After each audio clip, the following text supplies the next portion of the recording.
Labdien, labrīt, labvakar, lai arī kurā vietā un laikā klausies šo podkāstu. Man prieks būt atpakaļ jūsu ausīs, un es neesmu viens. Man blakus ir Jānis. Jāni, iepazīstini sevi. Sveiciens visiem! Prieks piedalīties, un es droši vien esmu viens no tiem, kurš Kāro arī ir aģitējis, ka ir jāatsāk podkāstu Tā ir. raidīšana. Mēs ar Kāro esam kopīgi sadarbojamies un strādājam Latvijas elektroautobiedrībā. Arī abi divi bijām idejas dzimšanas, šīs biedrības idejas autori. Tā kā šis droši vien ir tāds podkāsts, kurā atdzīvināt podkāstus tavus. Jā. Noteikti tiks mēģināts tagad atdzīvināt ar kaut kādu regularitāti. Mums prātā ir regularitāte, bet redzēsim, cik viņi realizēsies. Tas, kas ir tā vēlme bija šajā podkāstā parunāt par pagājušo gadu, par 2024, kurš jau ir vairākus mēnešus kā noslēdzies, līdz ar to ir kaut kādas sakrājušās idejas un domas par to, kāds viņš ir bijis, kas ir bijis aktuāls. Droši vien ļoti pavirši, bet parunājot par galvenajām lietām gan pasaulē, Eiropā un it īpaši arī Latvijā. Jā, ķersimies pie ragiem. 2024. gads iezīmējās ar tādu interesantu tendenci, ka pirmo reizi varēja sākt runāt, vai tiešām elektroauto ir jau apmierinājuši apetīti. Varbūt tas ir tikai pārējošs posms. Bet, būtībā, es domāju, man ar Jāni tas sakrīt doma, ka tas ir vienkārši pārējoša fāze, un tas viss būtībā ir saistīts ar to, ka Vācijā izbeidzās subsīdijas 23. gadā, kas radīja mākslīgu pieprasījumu tieši 23. gada izskaņā, radot burbuli, un tad 24. gada sākums bija novērojams kritums no šī burbuļa. Un kad atkal pēc tam mēs redzam, ka statistika ir nākusi uz augšu, un jau 25. gada pirmie mēneši iezīmē pozitīvu tendenci. Man te paralēli ir atvērta viena lapa. Ja jūs neziniet, tad es skatos uz Raw Motion data. Viņi ir tie, kas visātrāk ziņo par šādām lietām. Un Eiropā ir plus 20% gads uz gadu, ja skatāmies tīri februārs 24. gads un februārs 25. gads. Jā, bet ir jāmet, ka šis bija ļoti labs arguments visiem super dīzeļu un benzīnu un anti-elektroauto piekritējiem teikt, ka redziet kā, jūs trakie, redziet, neviens Eiropā vairs nepērties jūs elektroauto. Lai gan atkal, tieši tā, paskatoties tos datus, redzot, ko Vācija izdarīja, kaut vai paskatoties Norvēģiju, kurai ir ilgais plāns un kurai nav nekāda atbalsta, bet nekāda nav samazinājušies pirkumu un viņi ir ļoti stabili.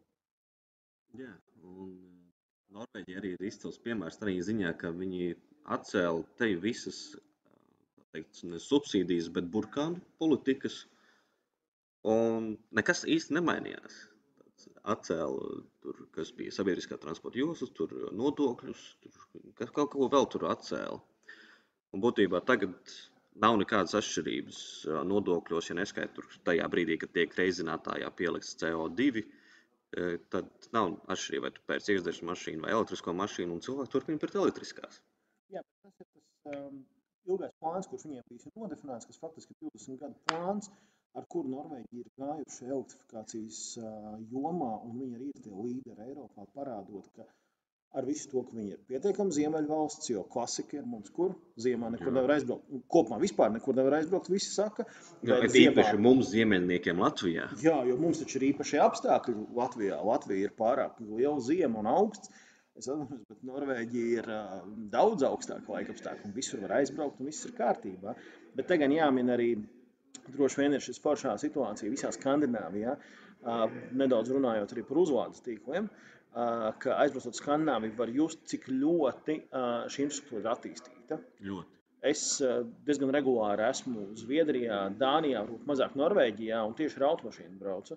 Un es absolūti vairs vispār nekad neplānoju, kur es lādēšos. Man nav šī situācija, bet mana automašīna nav tur 800 km. Man ir 50 kWh vai 64, ar kuru es braucu. Un man ir svarīgs šis uzlādes infrastruktūra. Bet viņi ir palikusi tik plaša, ka par to vispār nav jādomā. Jā, un tagad jau tur mēs sākam būt izvēlīgi, kur mēs lādēsimies. Tas vairs nav jautājums.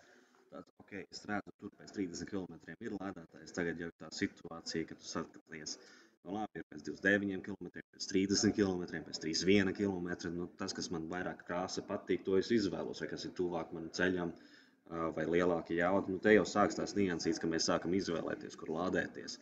Mēs esam tajā angliski tipping point, jeb nosvēršanās situācijā, kur tas kļūst par ērtību. Un, ja mēs turpinām par līderiem runāt, skaidrs, ka Eiropā līderi mums ir Ziemeļu valstis. Lielākais tirgus gan joprojām ir Vācija, Lielbritānija elektroauto skaita ziņā gan apsteidza Vāciju. Bet globāli... Bet, tas ir visu kopējo automašīnu tirgu, protams, ka tas apjoms vienkārši ir milzīgi liels, jo tas tirgus kā tāds ir šausmīgi liels. Un globāli līderis šobrīd ļoti izteikti globāli ir izvirzījies Ķīna. Gan kā lielākais automašīnu tirgus kā tāds, gan lielākais elektroauto tirgus kā tāds. Viņi gan kombinē savu statistiku, saucot to New Electric Vehicles, nevis, kur apkopo gan bateriju elektroauto, gan arī sprauģu hibrīdi, jeb kā viņiem patīk teikt, Extended Range Electric Vehicles, kas būtībā ir iekšzemes strādā kā ģenerators, nevis kā piedziņas veids, un tad tev ir baterija lielāka vai mazāka, un dabūt cik tos kilometrus tev vajag, lai aizbrauktu uz tām vietām Ķīnā, kur varbūt tās tā uzlādes infrastruktūra nav tik laba. Mēs šādu scenāriju redzējām, paskatāmies atpakaļ tajā pašā 2013. gadā, kad BMW prezentēja savu i3. Tieši šī bija tāds bailes arī no BMW inženieru viedokļa, ka automašīna netiks līdz galam, vai līdz tam savam galamērķim. Viņi arī tajā laikā ielika to mazo motociklu motoriņu, kurš bija kā ģenerators. Latvijā pāris tādas mašīnas ir, mums viņas nebija pārāk populāras, jo nebija šo saucamo zilo numuru bonusu, jeb elektroauto bonusu. Bet BMW to atmeta, ja nemaldos, ar pēdējo, tieši ar 120, kas bija 20. vai 19. gada pēdējais atjauninājums, sapratu, ka tas īsti nav vajadzīgs, jo tā automašīna jau ir gana lielu sniedzamību. Kā arī pieprasījums jau nebija vietā.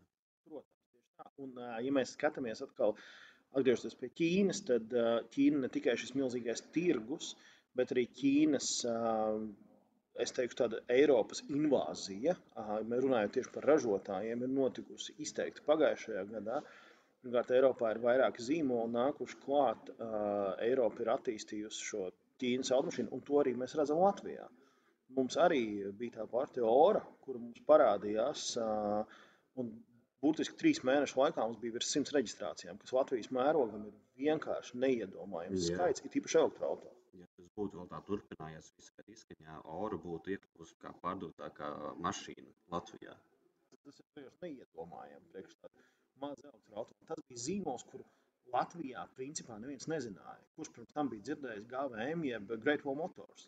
Kādi, kam interesējās, bija, bet tas arī viss. Bet, ja mēs skatāmies Eiropas mērogā, tad faktiski šie lielie ražotāji, kā tas BYD, kurš ir viens no jūtamākajiem Eiropā, mēs skatāmies Geely grupu, kas ir atnācis gan ar Zeekru, gan ar Lincoln Co. Tagad jau arī Latvijā, par to droši vien parunāsim drusku vēlāk. Kas mums vēl no lielajiem ķīniešiem ir atnākuši. Dongfengs atnāca ar Voyahu un Dongfeng zīmoliem. Jā, bet ja mēs paskatāmies Eiropu, teiksim, Skandināvijā, tas pats NIO, kam ir tāds savs, varbūt netik milzīgs, bet stabils tirgus daļa. NIO vispār tāds interesants auto, tie, kas varbūt nav pasakojuši līdz. Tā viņa galvenā pārdošanas punkts ir tas, ka tu nevis uzlādē šo akumulātoru, bet tu brauc akumulātoru maiņas punktos, kas atrodas šosei malās, un faktiski to 5 līdz 10 minūšu laikā tev tiek nomainīts uzlādēts akumulators uz 80 līdz 90%. Jā, un jau uzvarēja Oslo takšu iepirkumā ar šo tieši piedāvājumu, ka piedāvāja taksometrijām tā vietā, lai pavadītu laiku pie vada, viņi pavada laiku baterijas nomaiņas stacijā. Savukārt, atkal tā atgriežoties pie tā varbūt par to pašu Ķīnu, man liekas, BYD bija tagad tie pēdējie, kas noprezentēja šo automašīnu, kur faktiski visu uzlāde aizņem 5 līdz 10 minūtes pie atbilstošas infrastruktūras, kur gan Eiropā vēl nav. Tas ir 1000 kilovatu lādēšana. Tas viens ir, ir vietas, kur varam dabūt šo jaudu, jā, bet otrs ir, vai būs mašīnas pretim, kas ņem šo jaudu. Un tad, kad mēs sākam runāt par vieglajām mašīnām, par megawatt charging, tā vietā, lai runātu par smagajiem megawatu charging, te jau sāks parādīties, kā tas vispār ir iespējams. Un tad ir otrs jautājums, kas man visvairāk interesē. Ķīna ir nonākusi pie vieglajām mašīnām, kas lādējas ar 1 megavatu, un Eiropā mēs stagnējam aptuveni 200 kW robežās. Tur labi ir Porsche 300, bet pārsvars ap 200-250. Jā, ja mēs paskatāmies tos pašus tikko noprezentēto Volvo S90, kurš it kā liekas ir ļoti moderns, bet atkal tas ir faktiski daļēji tikai Eiropas. Viņš ir izstrādāts Eiropā, tā tehnoloģijas ļoti daudz ir Ķīnas, tur ir 350 arī, bet tie ir tie maksimāli griezti. Jā, Volvo ir daļa no Geely grupas, tāpēc viņiem ir pieeja tās zināšanas, kas ir Ķīnā pieejams, tās tehnoloģijas, un tad piemēro tās Eiropas tirgumu. Un kas bija arī interesanti Volvo tieši statistikā runājot, ka viņiem teju visi modeļi gāja pieprasījumā uz leju, bet elektriskie gāja uz augšu, un attiecīgi Volvo izaugsme no gadu uz gadu bija pamatā uz to, ka elektriskie bija pieprasīti. Ir tīpaši EX30. Jā, EX30 mums ir pagājušā gada Eiropā trešais vispārdotākais elektroautomašīnu modelis. Uzreizēs Teslas Model Y un Model 3. Nākamais nāca EX30 nedaudz zem 100,000 pārdotu automašīnu, kas bija. Priekš Volvo tas ir milzīgs skaits, un, ja nemaldos, tad man galvā ir tie cipari, ka tas pacēla Volvo elektroauto pārdošanu gandrīz uz 50% vairāk pret iepriekšējo gadu. Jā. Un īstenībā neatpaliek arī Volkswagen grupa, baigi tālu neatpaliek. Škoda nepārsteidzoši ir līderos no Volkswagen grupas ar Eņaku, bet tam sako ID4 un ID3. Kas man pārsteidz ir, ka tas, ko es redzēju šī gada statistikā, ID7 sāk figurēt kā top modelis, ko tirgo tieši Volkswagens. Bet viņš ir izcils. Tu pats tikko brauc nedēļas nogalē ar viņu. Jā, tā ir divas mašīnas, kas man no ID sērijas ļoti patīk, kas jau ir ražošanā. ID Buzz un ID7. Es te kā Arun piekristu tikai par 50% matemātiski. Cik man ID Buzz liekas simpātisks un tāds funky, skatoties no tā dizaina viedokļa, tik man savukārt šis ID Buzz varbūt ne tik ļoti patika no lietošanas viedokļa. Man pārāk viņā bija tā sajūta, ka es esmu tādā smagās mašīnas busiņu kombo. Savā ziņā, jā, tā sēdpozīcija un stūris pozīcija, tur bišķiņi ir tie leņķi tādi interesantāki, neierastāki. Jā, un varbūt tas bija tas, kas man tieši nepatīk, bet savukārt ID7 es varu piekrist, ka, manuprāt, viņš ir viens no ērtākajiem un foršākajiem visiem elektroauto.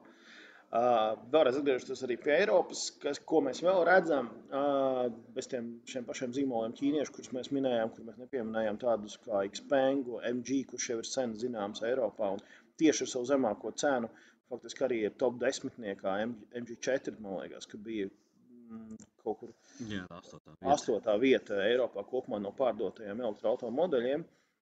Tur spēlē cena. Tā cena ir super laba un viņš ir sen tirgū zināms. Bet reku top 20-niekā tas tā kā, labi, Volvo arī varam ielikt pie ķīniešiem, tīri pēc īpašnieka.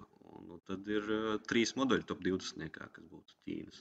Mēs varētu likt daļai EX30, pie ķīniešiem, jo galu beigās EX30 ir uz Geely platformas. Ja mēs pastamies tās platformas, tad EX30 ir uz Geely. Tad pārējie tagad jauni elektriskie Volvo pagaidām ir uz Volvo platformas, jo viņi izmanto divas platformas patiesībā. Kas vēl, protams, ir noticis, tā ir tas, ko mēs pieskārāmies šī elektrouzlādes tīkla attīstība. Tā Eiropā notiek nepārtraukti, milzīgos tempos, sāk arvien parādīties arvien tomēr ātrāk šīs uzlādes un agrāk. Ne tikai ātrāks, bet arī plašāks, ka tev ir vairāk vietas, kur lādēties. Jā, jo, teiksim, braucot arvien vairāk, es saskaros izteikti, protams, ka atkal Skandināvijā, bet arī Eiropā arvien vairāk ir tā, ka tu piebrauc pie šī uzlādes vietas, kādā lielveiklā stāvvietā, kur tu esi izvēlējies lādēties šajā konkrētajā operatorā, un tu redzi, ka apkārt ir jau 3, citreiz pat 4 operatoru milzīgās uzlādes vietas, un tur faktiski ir tā, ka skaties visapkārt un ir tikai uzlāde. Tas, ka es jau redzēju arī Vācijā pie benzīntankiem, ir kaut kādas vietas, kur sāk paplašināt benzīntankus, lai varētu nodrošināt elektroauto uzlādes, kas man liekas ir tāds liels pluss, un, protams, mums ir viens caurums Eiropā, kas mums ir ļoti akūts, diemžēl vēl joprojām. Polija, ziemeļi, Lietuvas dienvidi. Tas ir tāds melnais caurums, kur ļoti nesteidzīgi visi operatori kaut kā. Jā, un te ir tas, ka tiem mums, kas cenšas braukt vai nu uz Eiropu vai no Eiropas, šis ir tāds viss sarežģītākais, jo tā ir tā vieta, kur vēl joprojām ir jāvādējās tajos vietējos poļu divos tīklos lielākoties. Un tur tu saskaries ar 50 kW uzlādi un 100 kW uzlādi. Un dārgu. Un pēc tam, jā, par milzīgu cenu. Un kas varbūt tās tie 50 un 100 vēl gadus 3 atpakaļ būtu licies, ļoti labi uzlādi, viss stabili, vairāk nevajag. Tad pašlaik jau ir tā sajūta, ka tas jau ir pagājušais gadsimts. Jā. Toties no labās puses, ja mēs skatāmies, arī pie paša benzīna tīkla sāk saprast, ka hei, šeit ir biznesa. Varbūt tās ne tieši šodien, bet jau 5 gadu griezumā var skatīties, ka šis cilvēks, viņš nākotnē būs ar elektrisko mašīnu. Tāpēc man bija interesanti redzēt, kad Neste atvēra Marupē pie Spice Home savu uzlādes staciju. Tur ir tieši skats, ka tu piebrauc pie pumpja, tev ir jāskatās, tev nav varianti, kā skatīties uz uzlādes staciju, kas ir nosacīta stūrī, bet tādā vietā, kur tu redzēsi viņu vienmēr. Un tas punkts vēl ir interesants ar to, ka tur jau bija iepriekš atvēries Ignitis, un vēsturiski tur jau ir e-mobija, attiecīgi vienā benzīntankā ir 3 uzlādes operatori. Mēs runājam, principā, ļoti netālu no Rīgas centra, gandrīz vai tādu uzlādes hubu šajā gadījumā. No tā viedokļa tie ir 3 operatori, kur tur ir. Un pie tām, ja mēs paskatāmies pašu Ignitis, un mēs paskatāmies Nesti, tās ir ļoti augstas jaudas stacijas. Jā. Un tās ir arī labas no tehnoloģiskā viedokļa, iekārtu viedokļa.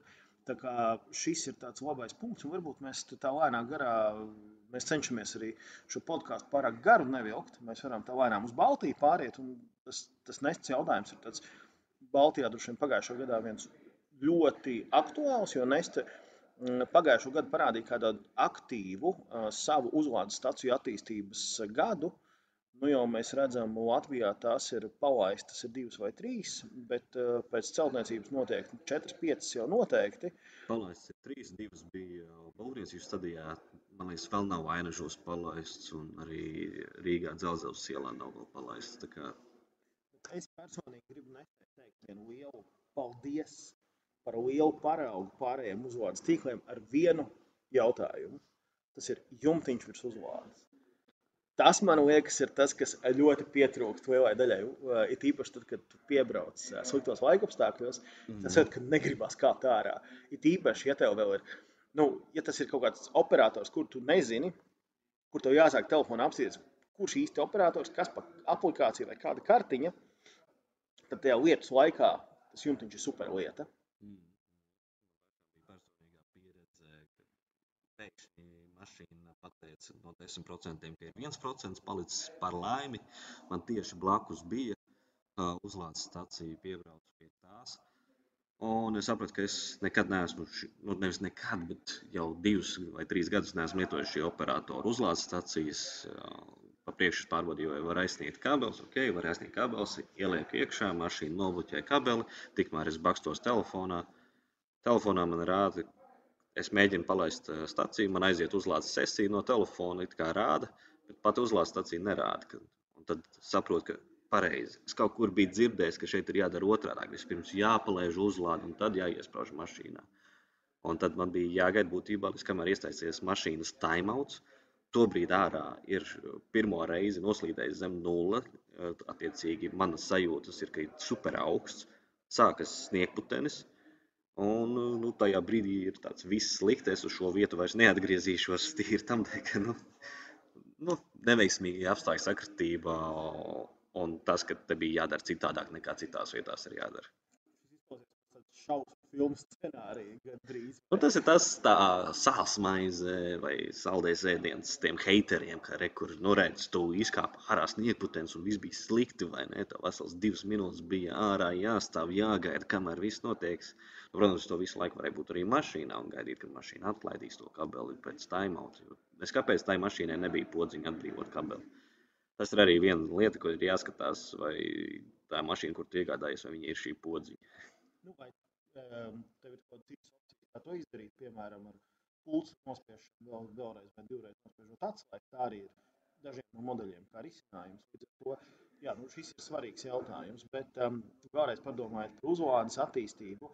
Tad mums ir vairāk šie tīkli, kas ir Baltija diezgan spēcīgi sākuši attīstīt. Jā. Un vispār tā tendence ir interesanta, ka arvien vairāk šie katras valsts individuālai tīkli ir sākuši izplasties pa visu Baltiju. Mēs paskatāmies to pašu Enefit, mēs paskatāmies Elektrumu, mēs varbūt Eleports jau sākotnēji ir bijis principā visur, un tagad arī Lietuva ir vairāk. Paskatāmies, kas mums vēl Ignitis ļoti spēcīgi arī Latvijā ir attīstījies un savu programmu realizējis. Kas ir tā labā ziņa šajā visā, ka arvien vairāk šie visi operatori tiek apvienoti zem mūsu galvenā agregātora, ko arī gribētos kā pagājušā gadā kā uzslavu Baltijas mērogam teikt, tas ir Mobilī. Mobilī ir tāds tā kā glābēja riņķis, lai tiešām cilvēki varētu ērti pārlekt, saprast, kā uzlādēties, kā to visu darīt. Jo tajā brīdī, kad gan Eleports, gan Enefits ielēc iekšā Mobilī platformā, tad viss tev Latvija ir noklāta. Labi, tagad šobrīd vēl nav nesta iekšā, bet sagaidām, ka būs. Un tad tev ir no 6 lielajiem, tev 5 ir Latvijas. Nesta mēs ieskaitījām šoreiz pie lielajiem ar visiem 3 punktiem. Bet mēs redzam, ka Nesta būs lielā gadu 2 laikā. Jā. Redzot viņu statistiku. Bet te ir tas jautājums tieši par to, ka es arī esmu kā tāds old school elektroauto lietotājs. Man ir mašīnā RFID kartiņas no visiem operatoriem. Man ir aplikācijas katram operatoram. Bet arī es esmu sācis lietot Mobilī. Man tas pat liekas vienkāršāk tieši tāpēc, ka man ir viena aplikācija, kurā viss ir. Protams, ļoti gaidot jaunu aplikācijas versiju, kur būs arī karta, kas drusciņi atvieglos. Bet savukārt, ja tie maršruti ir tādi, kurus tu brauc ikdienā, tad jau tev tas vairs nav tik aktuāli. Un vēl Mobilī ir ļoti svarīga lieta, kas daudziem cilvēkiem ir aktuāli, ir iespēja nomainīt kontus no privātā uz uzņēmumu. Jā, ir tīpaši tiem, kam ir uzņēmuma automašīnas. Tas ir tas, un pie tam man ļoti patīk, ka Mobilī, ja tu katru reizi tev pajautā, vai tu izmanto savu defaulto kontu, vai tiešām tu izmanto savu uzņēmumu kontu, un tev ir iespēja paspēt nospiest privāto vai otrādāk, lai nav tā situācija, ka tev pēc tam tur grāmatvedēji jāsāk taisnoties, kāpēc tu sestdienā darba mašīnu lādēji, vai, teiksim, kāpēc tu savukārt iztērēji kaut ko lielajai uzlādēji, kur tu brauc darba darīšanās, savu privāto kontu kļūdas pēc vienkārši. Tas noteikti, ja neesat paskatījušies Mobilī sadaļā uzlādē, tad noteikti paskatieties, pārsteidzošā kārtā ieraudzīsiet ļoti daudz punktus sev apkārt, jo Mobilī arī rāda pēc tā, kas tev ir tuvākais tajā sarakstā. Bet mēs zinām, ka Mobilī drīzumā būs arī atjauninājums aplikācijai, kur būs kartes skats. Un tas ir, es jau mēnesi, ne 2 mēnešus laikam lietoju, un tas ir reāls, angliskais termins ir game changer. Un tas ir tiešām, ka tev ir gan parkings, gan uzlāde, gan automazgātu, viss pieejams skatā, kas ir pārskatāms, nevis sarakstā, kur tu kur ir šitā iela? Neatceros, labi. Bet tagad tev ir reāli kartes skats, un tev nav jādomā, vai tā ir stāvvieta MFK vai stāvvieta NFK, un tu vienkārši redzi kartē, kur tas ir. Jā, tas sāk palikt, ņemot vērā, beigās mums tagad ir kā Mobilī reklāma. Nav absolūti saistīta. Mēs paši esam aktīvi lietotāji. Varbūt ar laiku būs. Jāsaka, lai Mobilī paklausās, cik mēs viņus ļoti lielam. Jā, bet par to kārtu, tas ir tāds ērtā lieta, ko es, teiksim, izmantoju. Ar Mobilī būs tieši tas pats, kas Skandināvijā, piemēram, es izmantoju EasyPark aplikāciju, kas arī iet uz Skandināviju, un es uz kartes man nav jāiedziļinās. Es vienkārši nospiežu, esot tur Zviedrijā, Dānijā, es nospiežu konkrēto uz kartes to, viņš pazīst uzreiz, šis ir tas, kur tu atrodies. Drošības pēc tev ir iespēja vēl pastīties pašām, jo citreiz ielas viena puse, otra puse ir svarīga. Tu nospiedi, palaidi, viss aizgāja. Un tas, ko Mobilī pašlaik ir, ka tiešām ir attīstījusies visa Baltija. Igaunija jau kādu brīdi, un tagad sāk arī Lietuva parādīties, jo arī uzlādē Ignitis droši vien bija tas jautājums, kas Lietuvā aizgāja, Eleports Lietuvā arī, ar ko es esmu saskāries, kas, manuprāt, ir super forši, ka viņi sāk kļūt par reģionālu, par Baltijas centrālo agregātoru. Jā, Snaps arī jāpiemina, tad tajā ziņā, jo Igauniem Snaps ir populārāks par Mobilī. Bet Lietuvā, cik saprotu, vispār nav šādu agregātoru aplikāciju, un tas lietuviešiem vispār ir vajadzīgs, ļoti vajadzīgs. Jo šobrīd viņiem lielākais kaut kas tam līdzīgs ir Eiroparks vai Uniparks, kas tur ir populārāks. Jā, droši vien, ka lēnā garā vajadzētu mums sašaurināt šo domu par Latviju, par pagājušo gadu, kas mums ir tāds vistuvākās lietas, kas ir notikušas Latvijā. Varbūt atgriežoties vēl pie tiem pašiem pārdotajām automašīnām, mēs jau pieminējām šo pašu Oru. Un te ir jāsaka, ka tas bija tāds, man pēc tādas sajūtas, ko es redzu, ka tas bija drusku tāds, atkal izmantojot game changers ļoti daudziem, kuri pēkšņi sāka saprast, ka elektroauto tas nav 100,000 eiro.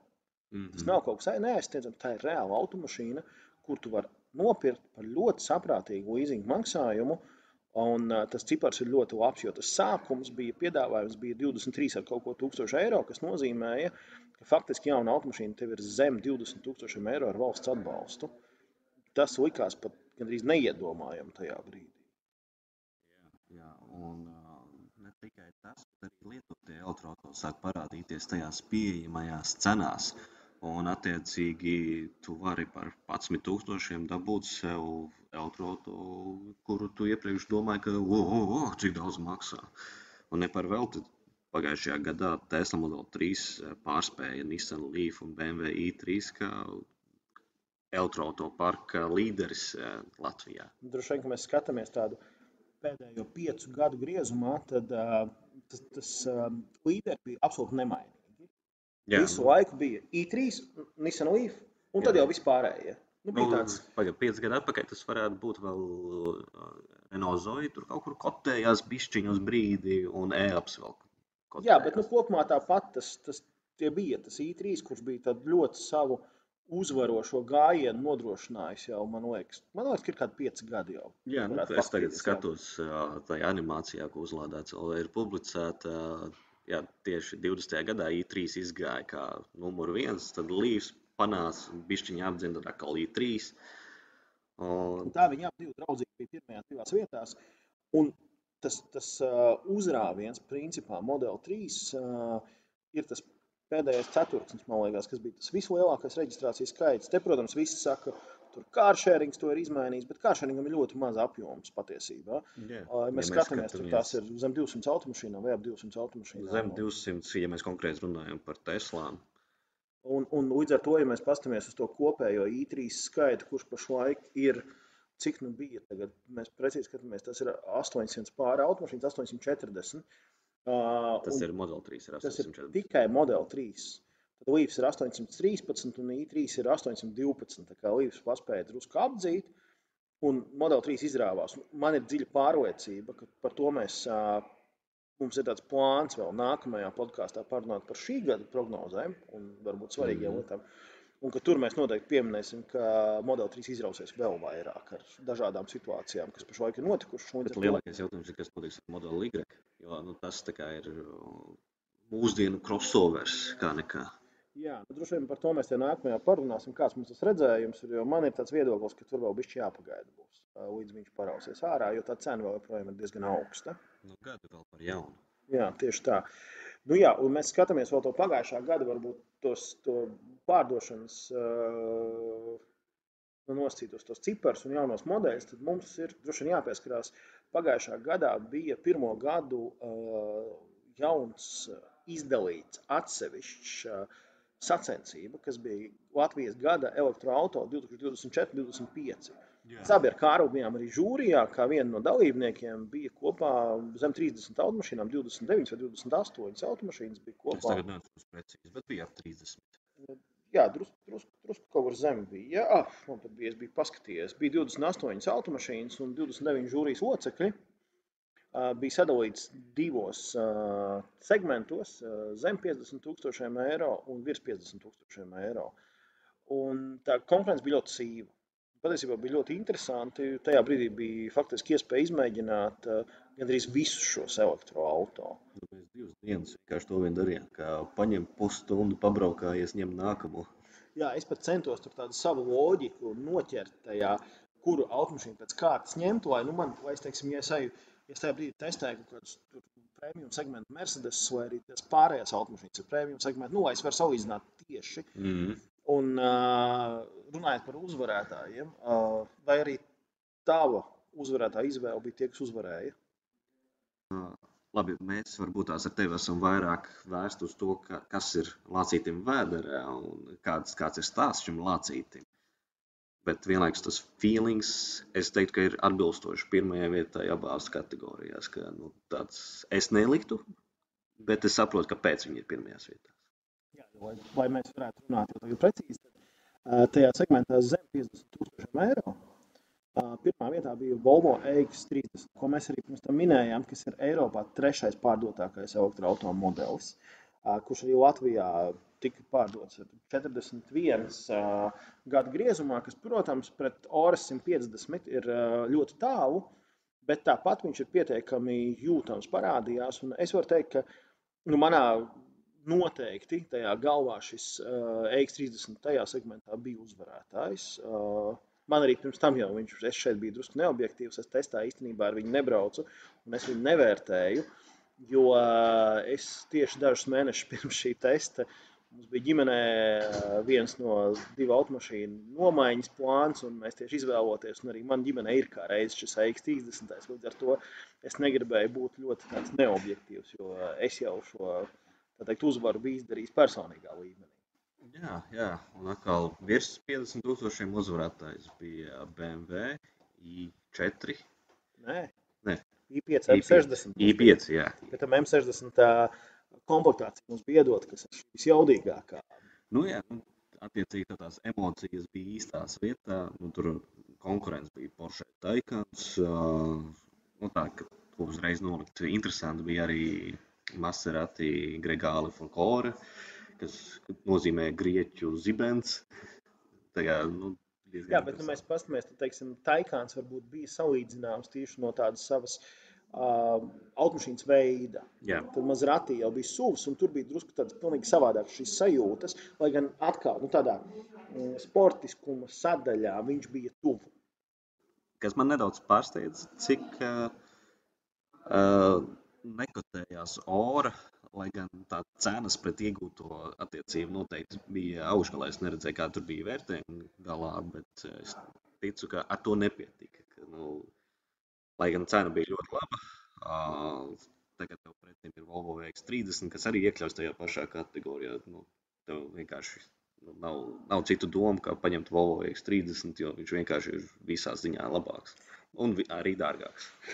Jā, un šis ir tas jautājums, ka, teiksim, šajā apjomā, ja mēs salīdzinām tieši viņas blakus, tad tur nav jautājumu, ka tas Volvo viņš ir objektīvi daudz foršāks, bet sākot skatīties cenu, teiksim, šīs vakara sarunas ar žūrijas biedriem ārpus jau testiem, kad mēs vakarā ārā sēžot siltā laikā, runājām tieši par to, kas kuram ir paticis, tad Ora, man liekas, visiem mums bija kā šis novērtētais auto pret to cenu. Jā.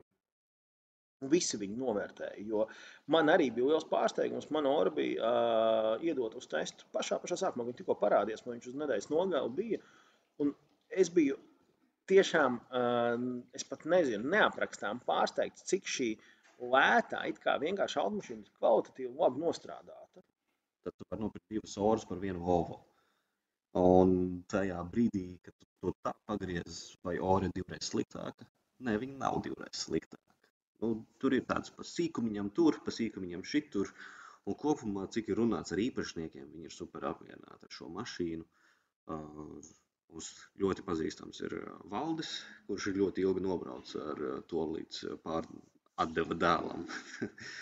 Un, jā, tai mašīnai, kā mašīnai, vienīgais, ko tu varētu piesieties, ir tas, ka viņa ir tiešām tik advancēta. Viņai tur ir, ka viņa skatās, vai tu skaties uz ceļu, un ja tu novērsies pārāk ilgi no ceļa, tad viņa saka, please pay attention to the road.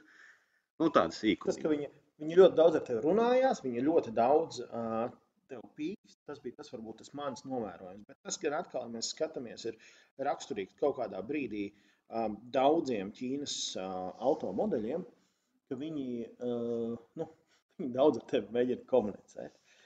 Bet varbūt atgriežoties pie aizjot prom no šī konkursa, atgriežoties vienkārši pie reģistrētajām automašīnām, droši vien, ka vēl būtu jāpiemina, ka no jaunajiem modeļiem, kas ir varbūt interesanti, ka tik daudz bija reģistrācijas Porsche Macaniem.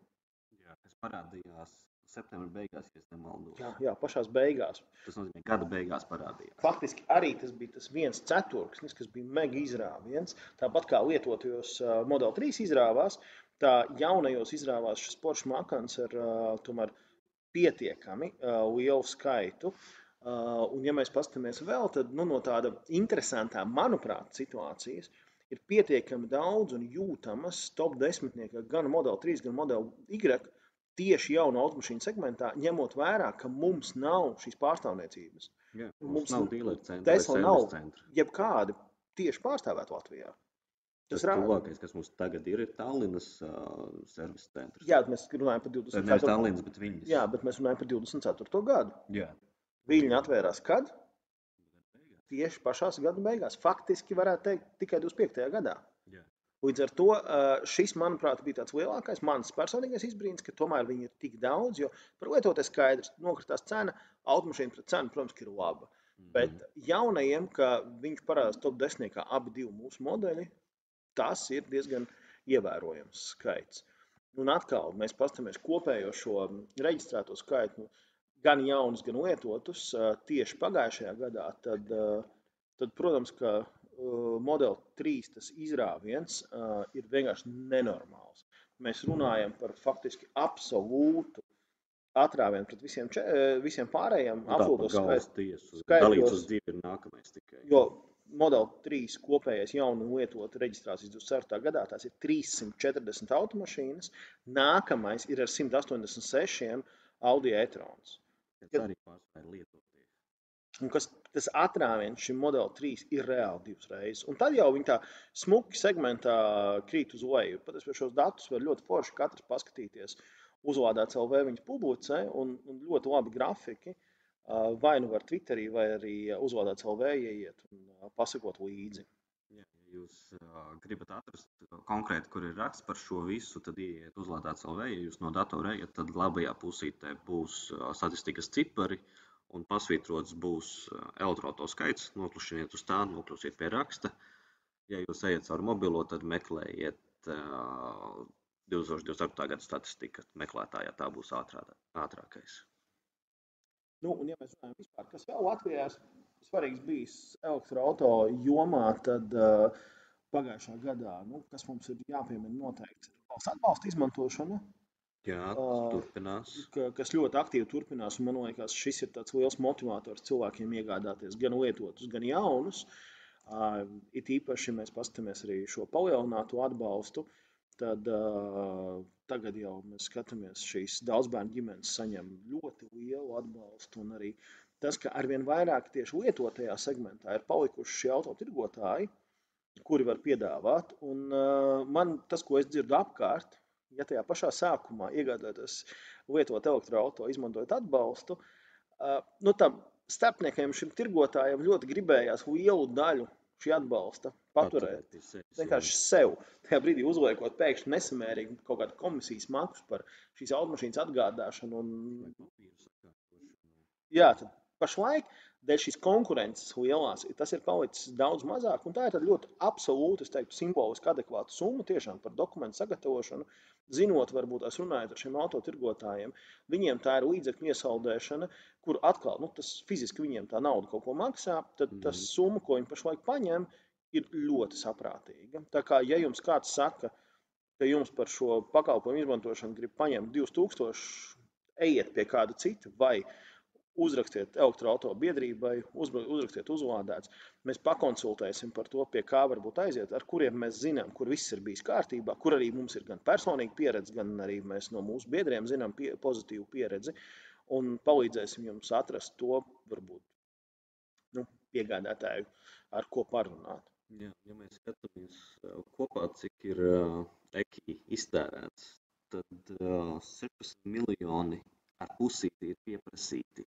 Un palikuši 2,5 miljoni šobrīdējā budžetā, kas nozīmē, ka mēs atkal vasarā runāsim par EKI projekta budžeta papildināšanu. Un šis vispār ir ļoti interesanti, ka var redzēt uzrāvienu, kā šis budžeta šajā gadījumā pozitīva apgūšana, lai gan mums parasti valstī ir pieņemts teikt, ka budžeta apgūšana ir tāds negatīvais vārds, ka šis ir noticis ļoti ātri un ļoti tādā labā tempā, un tieši augums ir izteikts. Jā, un katra nākamā gada iterācija ir aizvien labvēlīgāka pašiem cilvēkiem, kas izmanto šo visu procesu. Viens ir ok, mums ir palielinājušies atbalsta summas, tagad daudz bērnu ģimene, ja vēl ir mašīna, ko norakstīt, kā bija manai paziņai, var dabūt līdz 11,000 eiro no valsts par to, ka tu iegādājies sev jaunu vai jaunāku mašīnu, ka tā vien gadījās, ka nepiesārņo vidi. Un tad 11,000 eiro tā ir milzīga summa. Tā liela daļa pirmās iemaksas, ja ne palielina to pirmo iemaksu par trešo daļu no mašīnas vērtības. Būtībā tas iet kā pirmā iemaksa, ja nevienīgi tu neiek kešā. Jā, bet ļoti daudziem, kas pērk automašīnas līzingā, šī ir tāda svarīga lieta, ka patiesībā tieši tā, ka tā pirmā iemaksa tev nosadzās ar valsts atbalstu. Varētu teikt, šajā gadījumā no tāda varbūt dīvaina viedokļa skatoties, valsts tev atmaksā pirmo iemaksu tavam līzingam. Jā, tas ir konkrēti arī mans scenārijs, kā es tiku pie savas mašīnas. Es sapratu, ka, hei, ja es noturos šādā mēneša maksājumā, man tas neietekmē baigi ģimenes budžetu, bet man vajag, lai to pirmo iemaksu, ka tas aiziet valsts pilnā apjomā. Es nevēlos neko ielikt no sevis pirmajā iemaksā. Un tā arī sanāca būtībā, es maksāju tikai mēneša maksājumu. Tas, man liekas, ir tas ļoti labs šis solis pašlaik, un mēs gribam ticēt, ka valsts nemainīs neko savā politikā saistībā ar elektroauto atbalstu, un ka šāds pats atbalsts paliks turpmāk, tad, kad šī e-finansējuma sadaļa būs beigusies. Kad es stāstīju saviem kolēģiem Igaunijā, kā mums strādā tas atbalsts, kādi ir nosacījumi, un kas var pretendēt, un kāda ir atbalsta summas, viņi teica, wow, šis, un vēl speciāli, ka paredzēts daudzbērnu ģimenēm ir vēl īpašāki nosacījumi, tas ir labais paraugs. Un šeit mēs varam tiešām lepoties, ka Latvijā ir tiešām labs atbalsts, tāpat kā mēs varam lepoties ar e-mobīlu tīklu, kas, lai arī tagad liekas, varbūt tas jau novecojis. Bet 14. gadā, kad viņi uzrakstīja, tas bija kosmos. Bet vēl joprojām par e-mobīlu es stāvu un krītu katrā sarunā, kur kāds saka, ka tas ir novecojis, ka tur nepareizi apmaksa tādām minūtēm ir. Es būšu tas, kurš teiks vienmēr, ka nē, tā nav. E-mobīlu tīkls ir tas mūsu pamat mugurkauls, jo es nezinu, bet tajā zilpē neviens uzņēmējs tuvāko vēl droši vien diezgan daudz gadu laikā nekādu uzvādes infrastruktūru neattīstīs, bet e-mobīlu tur ir. Jā, viņš ir 50 kW, bet tas pietiks, lai palādētu tik, cik tev ir nepieciešams aizbraukt tālāk. Un tās minūtes ir kritiski svarīgas tieši tāpēc, ka, lai tur neviens nestāvētu un nelādētu līdz 100%, jo tam ir jābūt kā šim kritiskajam uzlādes infrastruktūras objektam, ka tu zini, ka tev tur būs tā uzlāde, ka viņa vairāk vai mazāk būs brīva, un tu vienmēr varēsi uzlādēt. Jā, pārējie tīkli attīsta tur 100, 200, tur 350 kW uzlādes. Super, tas viss ir ļoti labi, un tam tā ir jāiet. Bet e-mobīlu būs tas, ka tu vienmēr zini, ka tur būs tā uzlāde, un tu to minimumu varēsi uzlādēt katrā Latvijas nostūrī. Viens cits aspekts, es tagad iedomājos, ka e-mobīlu, kamēr pieturās pie minūtes tarifa, pie laika tarifa, tikmēr īstenībā tas nekonkurē tiešā veidā ar privātajiem, kas tagad attīst tīklu. Un ja viņi tā nekonkurē, tad attiecīgi nav iemesla sūdzēties. Viens ir jauda, ka nesakrīt Elopors, teiksim, attīst 200 kW uzlāde, e-mobīlu paliks tajā 50 kW laucijā. Bet arī samaksa par laiku, samaksa par enerģiju patērēto. Tās ir divas dažādas lietas, un attiecīgi nav šī konkurence vai apvainošanās uz valsti, kāds sakars, ka valsts uzņēmums piedalās šajā tirgu. Jā, tas vispār labs tāds punkts. Es pat tā no šī skatu punktu laikam nebija iedomājies, un tas tiešām rāda to, ka ir nodalīti šie tirgi. Jā. Tā kā, jā, es domāju, ka mums nav, ka mūsu klausītājs arī varbūt pārāk apgrūtināti, jo mēs droši vien ar tevi varētu runāt stundām ilgi, un tad, kad mēs reiz mēnesī Latvijas elektroauto biedrības biedriem tiekamies, tad parasti tās ir pāris stundas parunājot par to, kas mēnesī ir noticis, kas vispār notiek. pakonsultēt par kādu automašīnu izvēli vai kaut ko. Tas arī, starp citu, ir viens jautājums, ko varbūt tās klausītāji kādreiz vēlas piedalīties. Parasti tās ir mēneša pirmās ceturtdienas. Tam var pasakot līdzi mūsu sociālajos tīklos, kas ir Instagramā elektroauto biedrība, Twitterī elektroauto biedrība. Jā.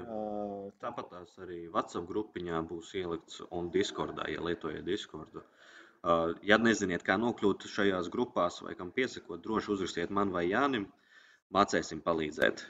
Jo patiesībā es viņu saucu Latvijas par komunu, kura mums ir, tie ir savu 1000 cilvēki. Mēs ļoti labi, mums ir tā kopējā pieredze gan par dažādiem modeļiem, gan par servisu jautājumiem, gan par automašīnu izvēli, gan par to pašu, kā mums regulāri šis jautājums, pie kā man vērsties, kas man palīdzēs ar valsts atbalstu šo automašīnu atvest no ārzemēm. Kādu mājas uzlādes staciju izvēlēties? Kur ir jāskatās?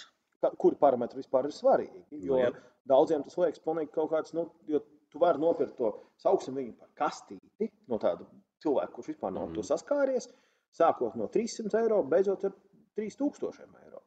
Var arī skriet augšā, jo baigi vajag. Es teiktu tādā ballbox normālā mājas līmenī ir šī aptuvenais tas range, varbūt tas 3000 pāršāv par strīpu, bet tāds 300 līdz 2000 eiro. Un gala beigās tas sausais atlikums, ja tā tev ir privāta māja, kurā tev varbūt nevajag nekādas viedās funkcijas, tad visas tev viņas pildīs absolūti vienādi darbīgi.